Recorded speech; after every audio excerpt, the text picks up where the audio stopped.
Kevin, and we are school psychologists in Hillsborough School District.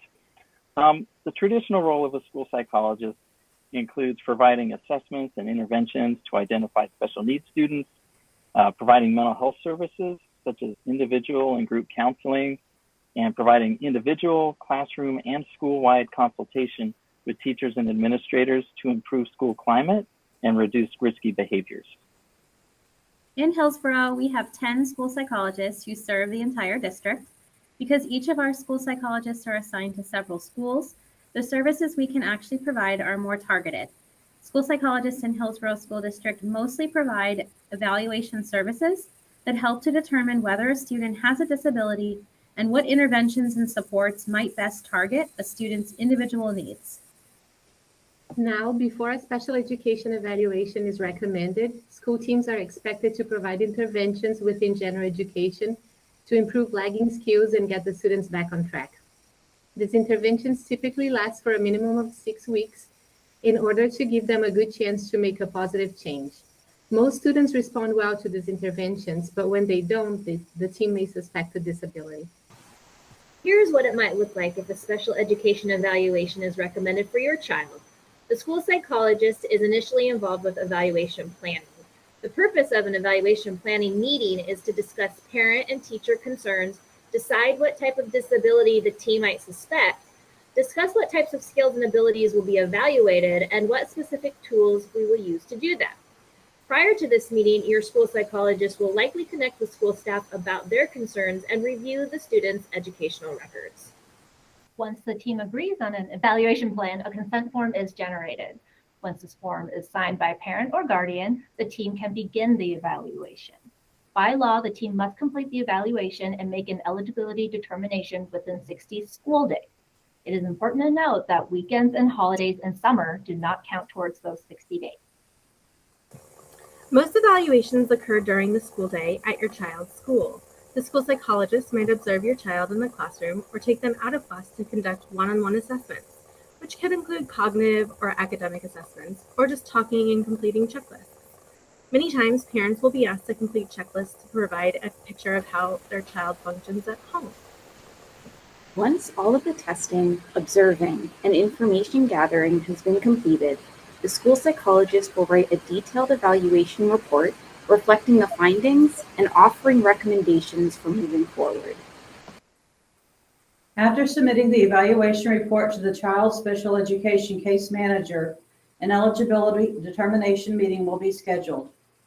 At that meeting, the school psychologist will share his or her findings with the team.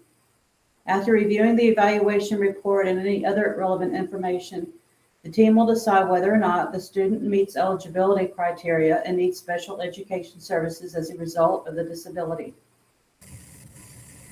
If a student is found eligible, an individualized education program, or IEP, will be created with input from all members of the team. Once eligibility has been established and the IEP is written, the school psychologist will play less of a role in your child's plan. We are the motor team that includes occupational therapy and physical therapy supporting Hillsborough School District students. You might hear the terms OT and PT. As board certified and licensed occupational or physical therapy professionals, we use our unique training to collaborate with building staff to identify and implement evidence-informed tools and strategies that help all students learn and succeed at school.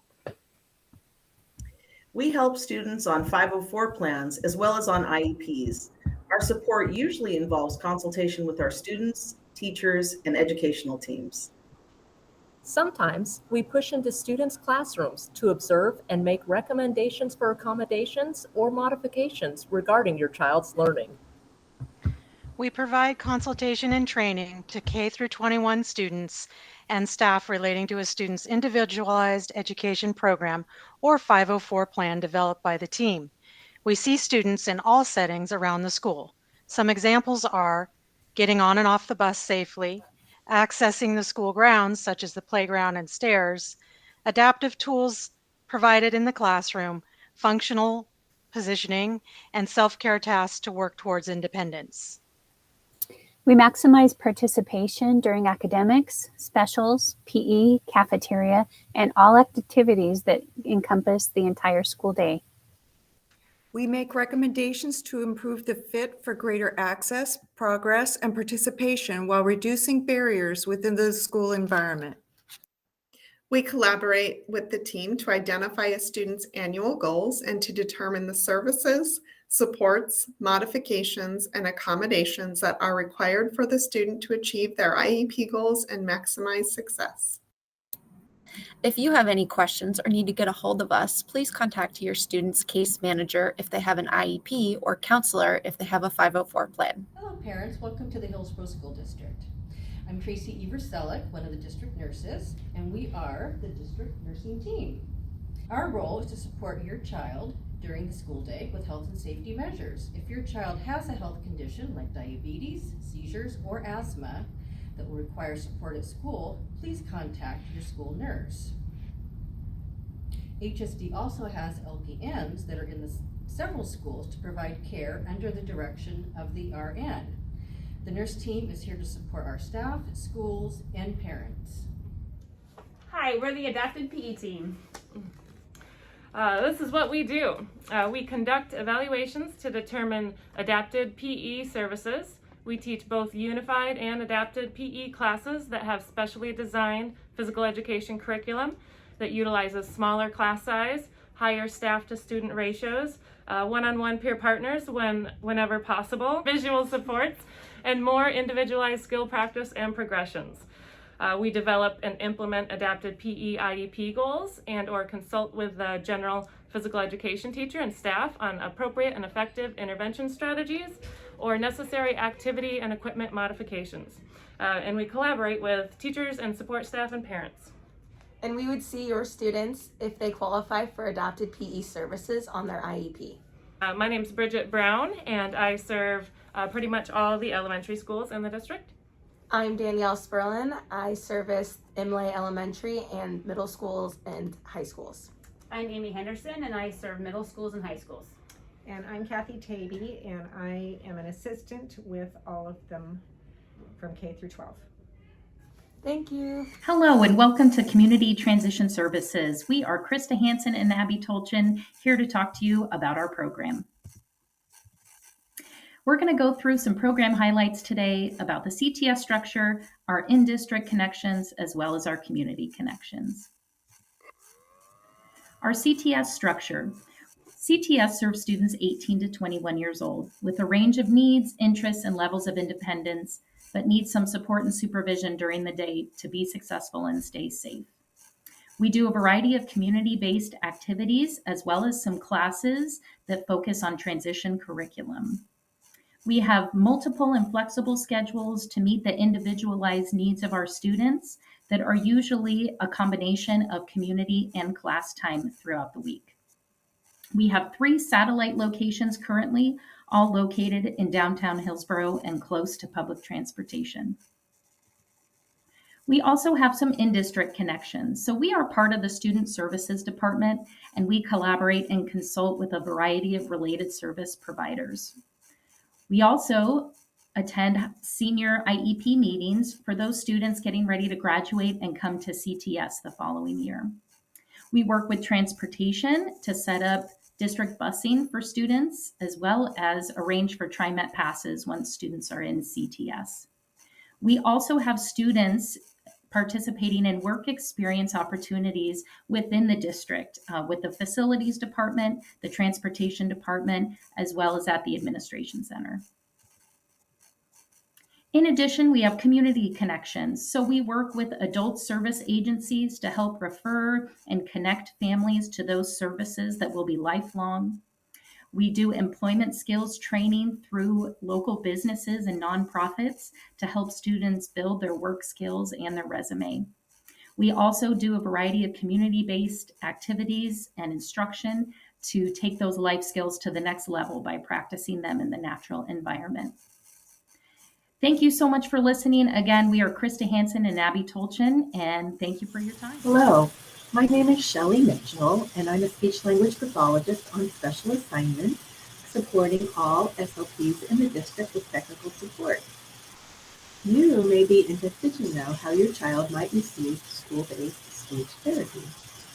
Services by an SLP are provided when a student is found eligible for special education with a communication disorder due to a significant discrepancy in the age-expected communication skills that also negatively impacts the child's ability to benefit from general education instruction without the services.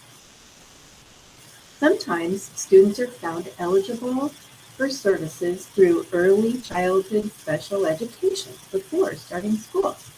In this case, when a child is transitioning to kindergarten, the team, including parents, convenes to determine if your child meets eligibility criteria for school-age services. For students already in school, you could expect the teacher to contact you and let you know there's a concern that they will discuss in their grade level professional learning community. The PLC is where teachers develop and implement universal interventions to support communication skills and document progress. Should this level of support not provide the expected growth, you could expect the teacher to communicate with you about the implementation of focused interventions through general education that again are carefully monitored. These steps are part of the student support process and are required to identify if there is an educational impact to a child's lagging skills in the area of communication. Other concerns about educational progress may be addressed in this same manner, but for this purpose, we're talking about communication. Following these two steps, if concerns remain, consideration of needs are discussed in the student study team meeting, where you would be invited to consider next steps, which might include continuation of general education interventions or consideration for evaluation for special education services. Once a child is found eligible for special education that includes the need for speech therapy services, an IEP is developed, identifying goals for improvement. The speech therapist will work with the teacher to determine the best method of helping the child progress as a communicator. This may include a small group instruction in the therapist room or push-in to the regular or special classroom. It may include a direct service, a consultation and collaboration to help other educators better support communication needs. As a parent, if you have concerns about your child's development as a communicator, including significant delays in development of speech sounds, fluency, language, and social communication, please reach out to your child's teacher to discuss the student support process and further identification of needs and strategies to support your child. Thank you. We are the Assistive Technology team supporting Hillsborough School District, students, staff, and families. Assistive Technology is often referred to as AT. AT includes a wide variety of services and tools ranging from low to high tech and is used to increase the functional capabilities of a student with a disability. AT is available to a student with a disability if required as a part of their special education. The need for AT is reviewed at each IEP or 504 meeting. What is considered AT for one student may be just technology for another. What makes the difference? It is based upon student need. For example, if the entire class is using a Chromebook to type a paper, for most, that is just technology. However, if a particular student is unable to write without access to a keyboard, the same device would be considered an assistive technology tool for that student. School IEP and 504 teams may request that an assistive technology team member help them with all or part of the AT process. This could lead to an evaluation or a trial with data collection for a specific student. In this case, you would likely see us at your student's IEP or 504 meeting. AT staff members work closely with the school team to model best assistive technology practices, provide training, and support with implementation. If you have any questions or need to contact us, please contact your student's case manager if they have an IEP or counselor if they have a 504 plan. It's the story of a lovely SPED team who is happy supporting all our kids. All of us have expertise in behavior, the team that gets things done. Here's more story of a lovely SPED team who are busy with school theaters of their own. They were 9 folks working all together. Let's drop the microphone. Till the one day when this great team met each other, and they knew it was much more than a hunch, that this group must somehow form a family. That's the way we all became the go-to bunch, the go-to bunch, the go-to bunch. That's the way we became the go-to bunch.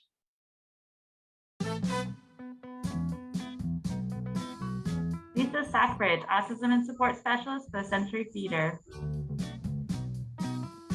Amy DeCoster, Autism and Support Specialist for Century Feeder. Adrienne Smith, Autism and Support Specialist for Liberty Feeder. Jane Shute, Autism and Support Specialist for Hill High Feeder. Kelly Bell, Autism Support Specialist for Glencoe Feeder. Molly Serrata, Autism and Support Specialist for Out of District Placement and District Services. Jeff Wallace, Behavior Specialist and Support Specialist for Out of District Programming. Louise Waugh, Autism Consultant and Support Specialist for Liberty Feeder. James Montez, Autism and Support Specialist for Hill High Feeder.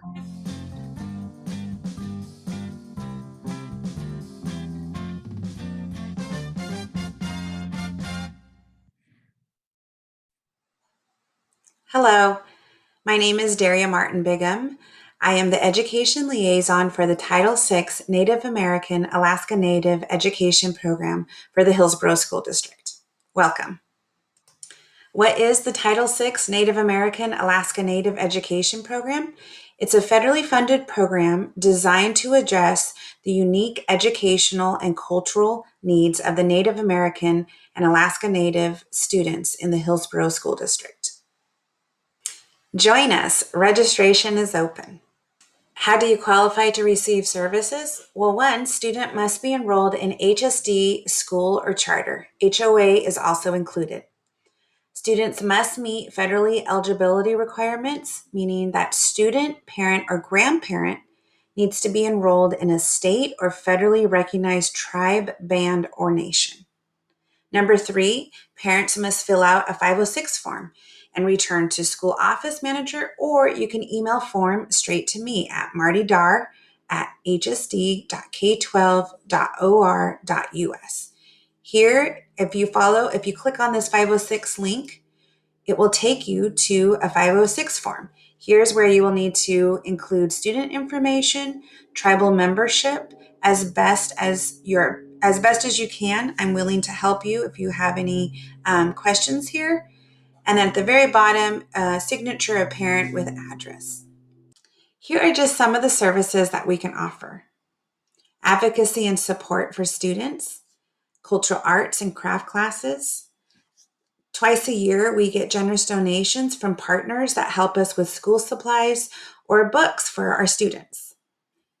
We also work with local tribal agencies to promote college-age workshops. We also provide scholarships for summer programs. Pre-COVID, we were also able to provide family field trips. Once a month, we have a parent advisory committee that comes together to help come up with ideas for programs, as well as offer school staff guidance in how to best help our students. One of the best things, though, that I see is the opportunity to connect with other Native families in the district. please feel free to reach out and contact me. You can either email or give me a phone call or text. Also, follow and like us on Facebook. Thank you for your time. If you have any questions, again, don't hesitate to email or call. Have a great day.